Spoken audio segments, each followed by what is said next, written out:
principles gleaned from the life of Demas can prevent us from doing that. In 1936,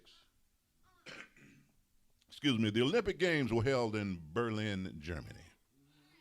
Hitler thought this would be the perfect showcase for his Aryan race. But Hitler was surprised by the likes of Jesse Owens, a black American athlete, and others. And among the true surprises of that Olympics was the defeat of the heavily favored German women's 400-meter relay team by the underdog Americans. When the starting gun sounded, the Germans quickly went ahead of the Americans and held first place until the baton was passed to the last runner. You see, what happened then, the Germans had a 7-yard lead, Bo, but the anchor runner dropped the baton and the Germans were disqualified. I'm going somewhere with this.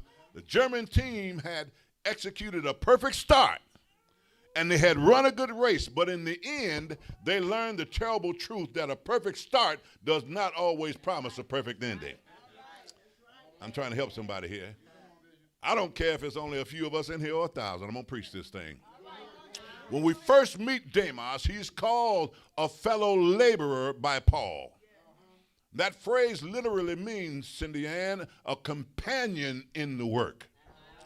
And there we find Demas mentioned along with Luke, Mark, and Aristarchus. All three of these men were well known in the early church. Mark, you remember, wrote a gospel. Luke wrote the gospel that bears his name and the book of Acts. And Aristarchus served time in prison with Paul. You can see that in Colossians 4 and verse 10. All three were traveling companions of the great apostle. And so it would appear that Demas was well known, well respected, and well liked during this portion of his life and work, Lady Evans. But as close as Demas was to Paul, and as much as he grew in the Lord, apparently it didn't last. Lord help us today. We know it didn't last because in 2 Timothy chapter 4 and verse 10, we read these words,